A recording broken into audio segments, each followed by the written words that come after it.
In today's review, we will be looking at the Steel Family launch coaster Manta at SeaWorld San Diego. Built by Mack Rides, this launch coaster opened to the public on May 26, 2012, and is the perfect family coaster for the park. This ride was a lot of fun, and I could see it being a great starting coaster for young kids who are just starting to dip their toes into some of the bigger thrill rides out there. You know, for the kids who've had it with the Woodstock Expresses of the world, but aren't quite ready for the electric eel just yet. And I think this coaster will become even more beloved at the park as soon as San Diego finally opens Emperor on the other side of the park. I really enjoyed this ride, but it left a bit to be desired for me as this was the best ride in the park and the biggest thrill to be had. I don't count the Skyrocket 2 because I hate those, so it'll be good to see San Diego finally get that standout coaster they need to drive people to the park, so Manta can be that perfect supporting coaster it's meant to be. And that's nothing against Electric Eel. I just don't think they're that fun or have any rewritability to them, and they're also not the standout attraction meant to make the park a must visit place, so it's a supporting character just as much as Manta is. But back to Manta and its positives, because there's a lot to like and enjoy about this coaster. Its length, specifically. This ride travels over a decent section of the back of the park. You have the front half with the first launch and fun hills that dive through the pathways, and the back section with another launch and some sweeping turns and hills around the Flamingo exhibit.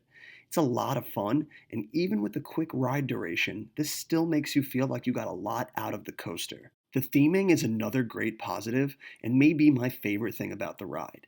I love the Manta exhibit outside the attraction, and the rock work around the entrance sign is awesome, and that overbank turn surrounding it is a beautiful spot for pictures and footage.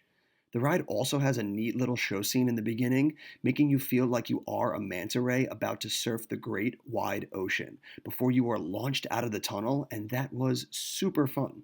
The ride is settled in a nice section of the park that gives great views and allows for a lot of footage and pictures to be taken of the ride in action.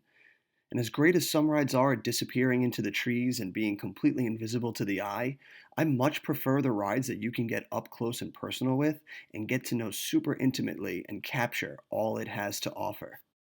It also has a great rider throughput. We visited on a super dead day and they were still pushing 3 trains out this bad boy, making lines non existent. So big ups to the SeaWorld ride ops that day. The only negatives I really could say, and they aren't even really negatives per se, just really my personal opinions with rides, but the launches weren't anything special. They were okay, but nothing too forceful or exciting. But again, that's mostly due to the crazy launches I have experienced, and this ride isn't trying to replicate that. It's simply a nice, fun coaster that families of all ages can enjoy, so I can't really fault them for that. For a family coaster, this is right up there at the top with Sierra Sidewinder, of a coaster that gives a fun, smooth layout that all families can enjoy while also having a few decent pops of intensity that really help prepare younger kids in their coaster journey for some of the mayhem that lies ahead. So, all in all, I enjoyed this ride. It's not one that would really top anyone's rankings, unless you were a kid and this is one of the rides that help make you an enthusiast, but it's a solidly fun coaster that was nonetheless an enjoyable ride. Now, I don't normally rate the coasters I've been on, preferring more to just let the positives and negatives speak for themselves, but for this instance, on a scale of 1 to 5, I would give Manta a 4.